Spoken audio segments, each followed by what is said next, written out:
Allez, c'est parti, cette fois-ci, c'est la dernière vidéo que je fais.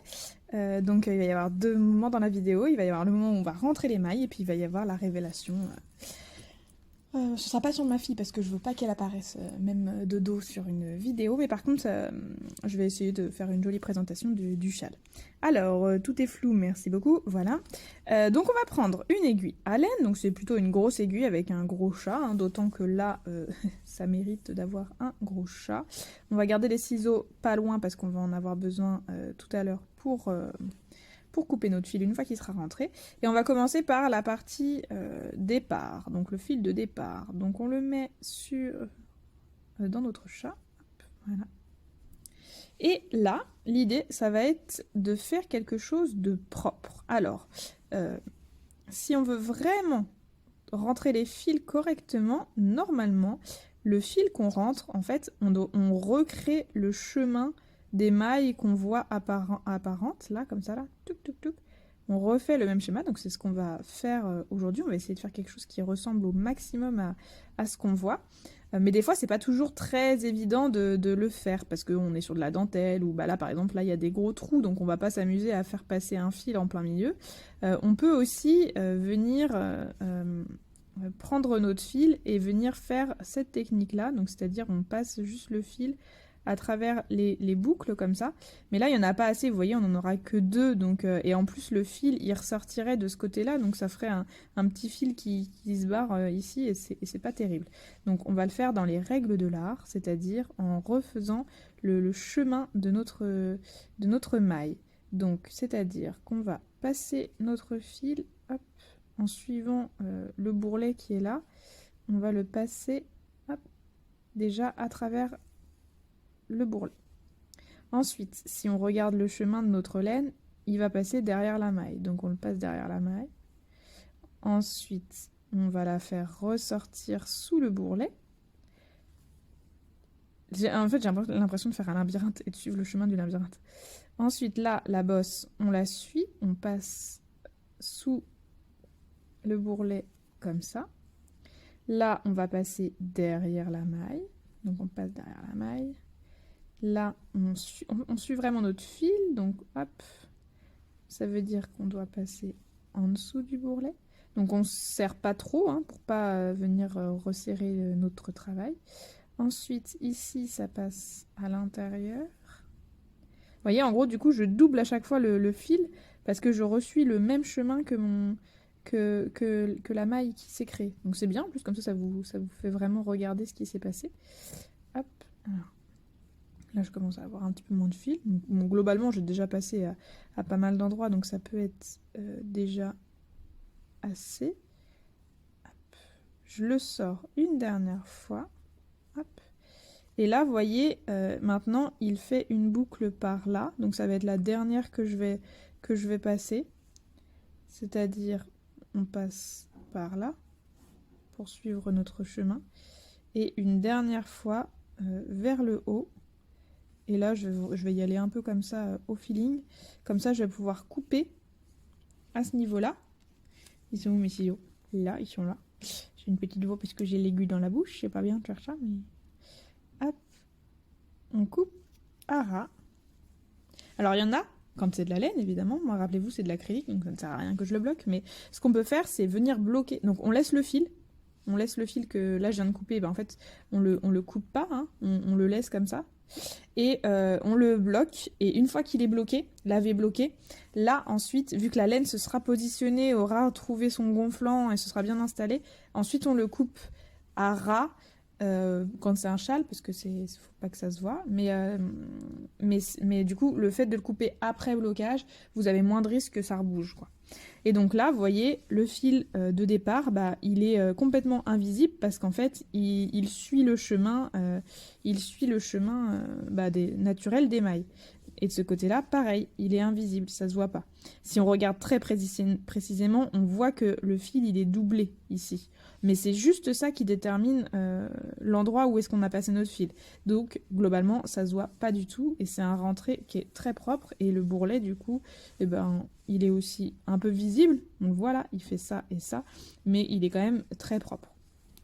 Voilà pour le fil de départ. C'est le plus compliqué à rentrer. Parce que c'est celui qui a le plus, qui a le plus de petits chemins à faire. Alors que celui-là, celui-ci, vous voyez, on va pas s'embêter. On va faire la technique que je vous ai montrée tout à l'heure. Donc, c'est-à-dire repasser... Alors, est-ce que je vais bien réussir à voir sans regarder mon projet, mais en regardant juste l'écran? Oui. On va passer comme ceci. Et en fait, là, je vais juste remonter 3 mailles. Donc, vous voyez, c'est les 3 mailles lisières. Hop. Donc, je vais déjà les passer. Comme ça, ce sera fait. Là, on en profite, on rentre un petit peu la maille, là, pour avoir quelque chose de propre, ici. Voilà. Et ensuite, on peut venir...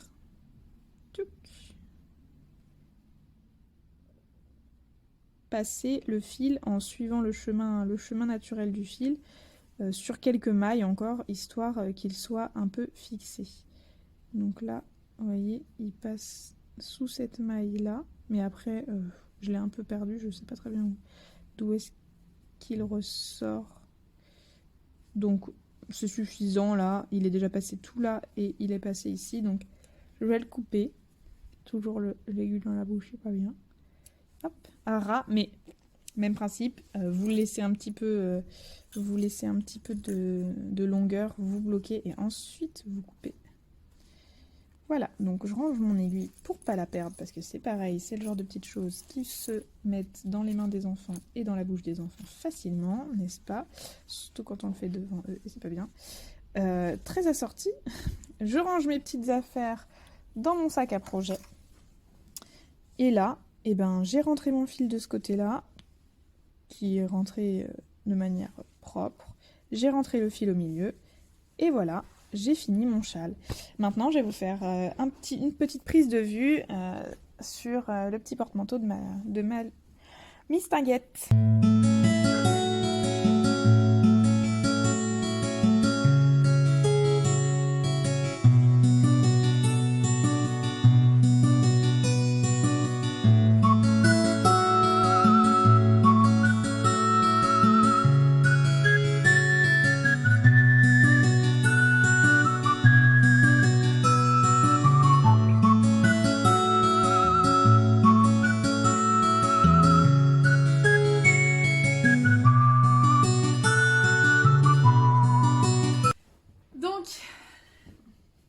Donc me voilà face caméra pour vous pour finaliser cette vidéo.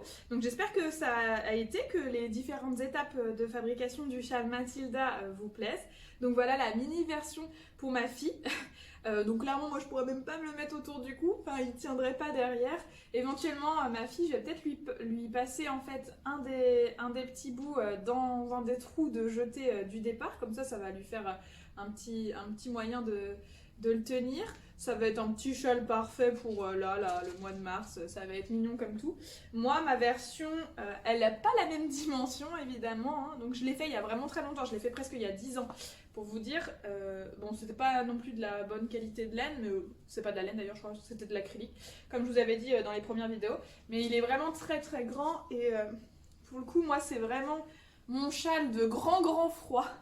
Voilà, que je peux mettre comme ça... en faisant des petites, un petit nœud comme ça.